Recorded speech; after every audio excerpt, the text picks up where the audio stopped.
आता मी बोलायला अजिबात घाबरत नाही. मी स्टेजवरती आता धाडसानं उभा राहायला शिकलो.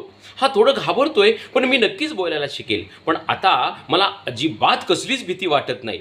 काय मित्रांनो, असं आपण प्रत्येकानं बोलावं असा विचार तुमच्या मनात येतोय ना? नमस्कार, मी गोपाल पाटसुपे. नेमकं बोलावं कसं या आपल्या विषयामध्ये मी आपल्या सगळ्यांचं मनपूर्वक स्वागत करतो.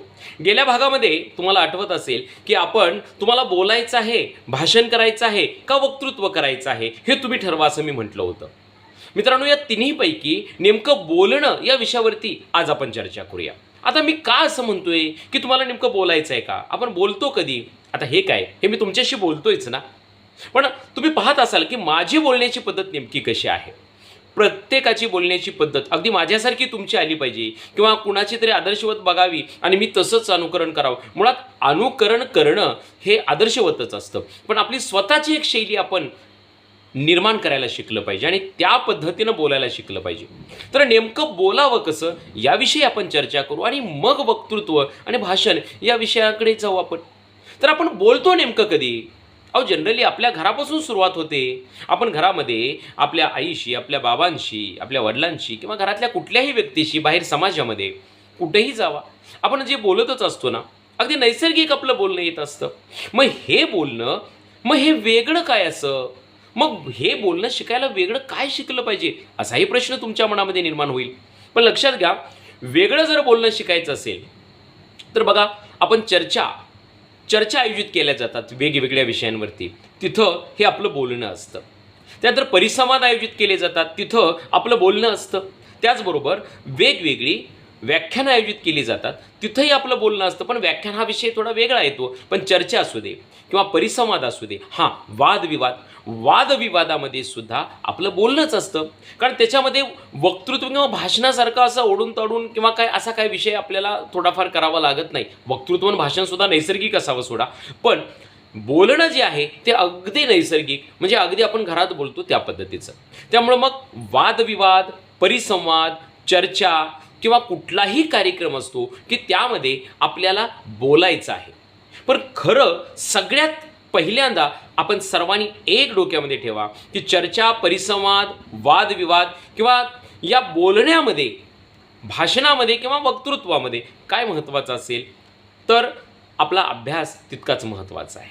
कारण का, धाडस कसं निर्माण करायचं आणि धाडस निर्माण होण्यासाठी मग काय करायचं आणि मग त्यासाठी काय काय गोष्टी हे आपण हळूहळू शिकणारच आहे. मात्र सगळ्यात पहिल्यांदा बोलत असताना माझ्यामध्ये एक धाडस निर्माण झालं पाहिजे, पण धाडसाही पूर्वी माझा अभ्यास पाहिजे. कारण चर्चा, परिसंवाद याच्यामध्ये आपल्याला अभ्यास असावा लागतो ना.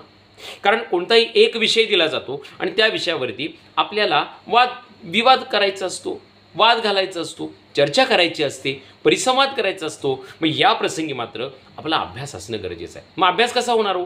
ते काही शाळेतलं पुस्तक घेतलं आणि वाचलं असं आहे का?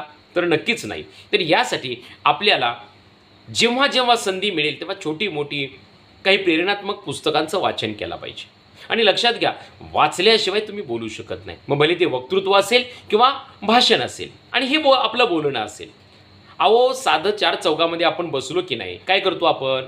आपल्या मनाला येईल तसं, तिथं काय आपला अभ्यास नसतो, पण जनरली बोलत असतो कसंही. मग तिथं गप्पा, गोष्टी, विनोद सगळं रंगलेलं असतं.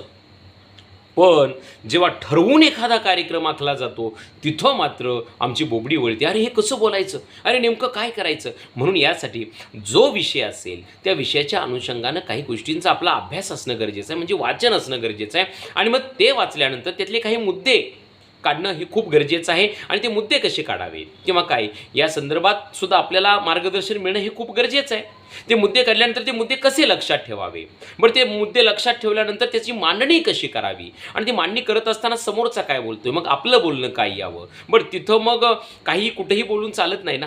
समजा एखाद्या विषयाला धरून माणूस बोलतोय पण आपण विषयांतर करून सुद्धा चालणार नाही. तिथं आपण हास्यास्पद ठरू शकतो.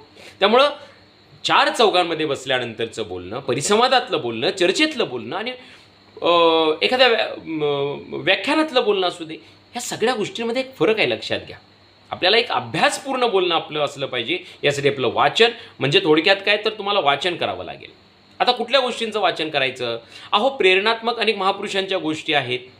अगदी साध्या साध्या गोष्टी तुम्हाला सांगतो. अगदी बोधकथा जरी तुम्ही वाचल्यात तरीसुद्धा चालेल.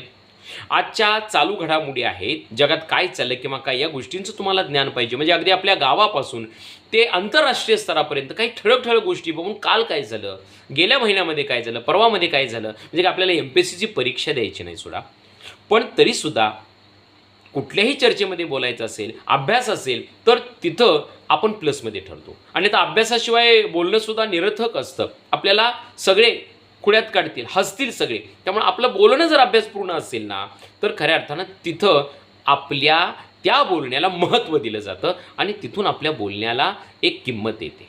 लक्षात घ्या, बोलणं किती महत्त्वाचं आहे हे वाचल्याशिवाय कळत नाही. आणि वाचलं की बोलायला आपोआप शिकतं. त्यामुळे बोलण्यासाठी वाचायला शिका. आणखीनही खूप काही गोष्टींचा अभ्यास आपल्याला करायचा आहे. पण तुर्तास या आठवड्यामध्ये काय करा, तुम्हाला जेवढी चांगली पुस्तकं मिळतील, अगदी छोटी छोटी, त्यातल्या काही महापुरुषांच्या जीवनामध्ये घडलेले प्रसंग असतील, काही गोष्टी असतील, या वाचा. वर्तमानपत्रामध्ये काल काय झालं, परवा काय, हे वाचा. आणि वाचा आणि मग पुढं काय करायचं, कशा पद्धतीनं बोलायचं, आणि नंतर आपण वक्तृत्व आणि भाषणाकडे जाऊया. तोपर्यंत इतकंच पुरेसं आहे. पुन्हा भेटूया. धन्यवाद.